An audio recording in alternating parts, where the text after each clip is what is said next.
Hello friends, आज मैं बताऊंगी जो आर्म होल पे स्लीव पे जो झोल आते हैं या फिर फुग्गे बनते हैं उसका सॉल्यूशन बताऊंगी मैं।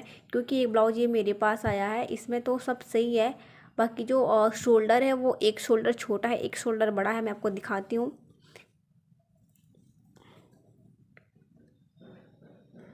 इस तरीके से देखिए, लगभग हाफ इंच का ये आप देख पा रहे होंगे अच्छे से। ये जो स्लीव है ये तो सही है इसका, अगर आप इन साइड से देखेंगे स्लीव का जो लंबाई है जो चौड़ाई है वो सब सही है। बट ये जो शोल्डर है, शोल्डर में प्रॉब्लम आ गई। बिगिनर्स ही नहीं, सबसे ये गलती कभी ना कभी हो जाती है। कभी फुग्गे बन जाते हैं, कभी कभी झोला जाते हैं आर्म होल पे। तो इसका सॉल्यूशन हम कैसे निकालें, क्योंकि ये ब्लाउज तो बन चुकी है।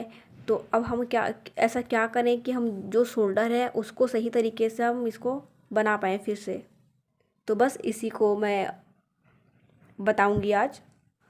कई बार क्या होता है कि इसमें जो कटिंग हमारी रहती है स्टार्टिंग में, वो कटिंग सही नहीं होती है, इसी वजह से भी हो जाता है। देन उसके बाद जो दूसरा रीज़न होता है सिलाई में होता है, ये रीज़न भी होता है। हमारी कटिंग भी अच्छी रहती है, हमारी सिलाई में भी अच्छे से फिनिशिंग आता है। बट जब हम अल्टर करते हैं लास्ट में, जब सिल लेने के बाद, उस टाइम पे कुछ गड़बड़ हो जाती है, कुछ प्रॉब्लम्स आ जाती है।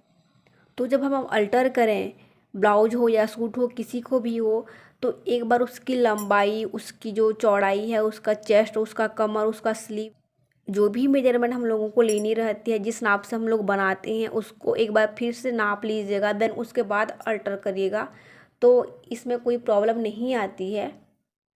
आज ये ब्लाउज है, इसका एक शोल्डर बड़ा है, एक शोल्डर छोटा है, तो मैं बस इसी को आज सॉल्व करूँगी। तो सबसे पहले हम क्या करेंगे, जिस साइड का इस तरीके से नाप लेंगे। सबसे पहले ध्यान में ये रखना है कि शोल्डर हमारी कितनी है। जो शोल्डर है उसके हिसाब से मेजरमेंट लेने के बाद, जो शोल्डर बड़ा है इसको मैं कम करूँगी शोल्डर को।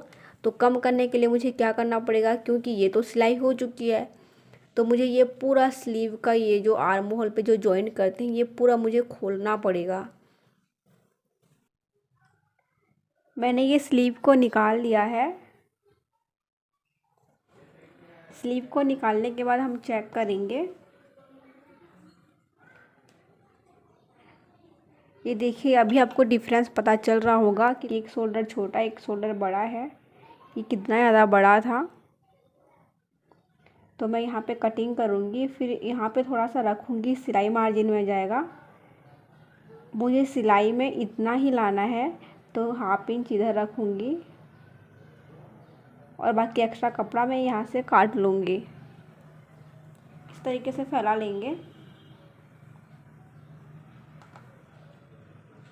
यहाँ पे नाप लेनी है एक बार।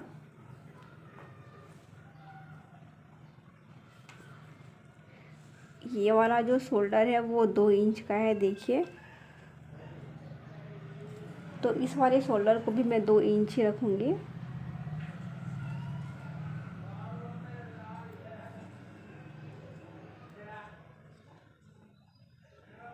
ये यहाँ तक आएगा इस तरीके से।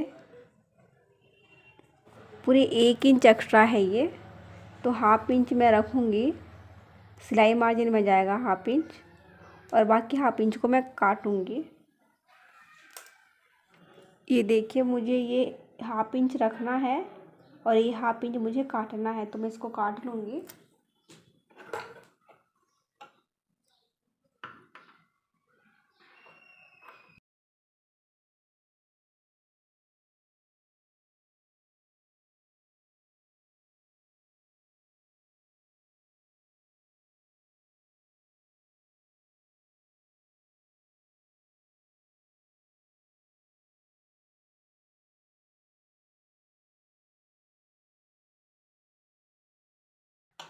ये देखिए, मैंने हाफ इंच काट लिया है इसको। सामने वाले पार्ट को थोड़ा सा और काटूंगी। ये देखिए, इस तरह से मैंने इसको काट लिया है। अब स्लीव को इसमें जॉइन करेंगे। जो हमने निशान लगाया है, बस इसी में हम लोगों को सिलाई लगानी है।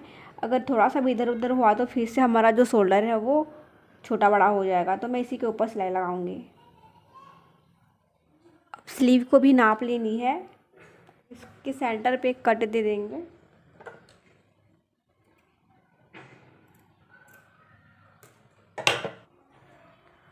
इस तरीके से ये जो हमने निशान लगाया है बस इसी के ऊपर ये वाले निशान को मिलाना है।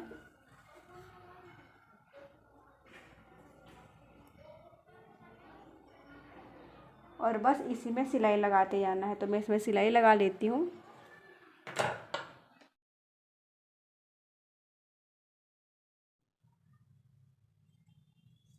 ये देखिए मैंने इस तरीके से स्लीव जॉइन कर लिया है। अब फिर से इसका एक बार मेजरमेंट ले लेती हूँ मैं।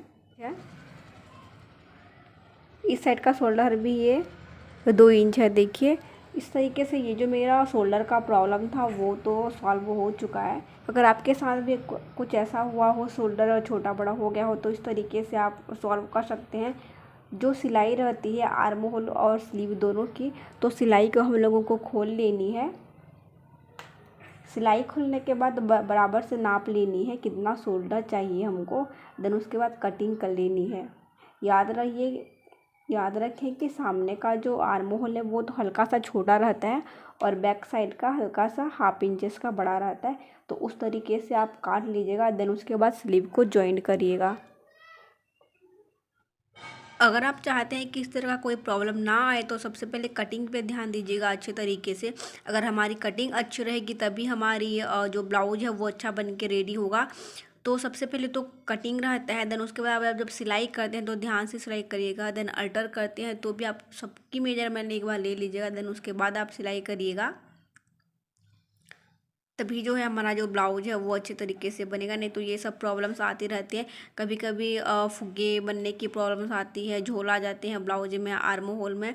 तो इन सब का रीज़न यही होता है कि हमारी जो कटिंग होती है वो नहीं होती सही तरीके से फिटिंग नहीं होती है। इस तरीके से भी इसलिए भी ये प्रॉब्लम्स होती है। तो इसको आप ध्यान में रखिएगा। आपके साथ भी कुछ ऐसा अगर प्रॉब्लम हो तो प्लीज़ कमेंट करके ज़रूर बताइएगा कि कहाँ कहाँ पे ऐसे प्रॉब्लम्स आती है।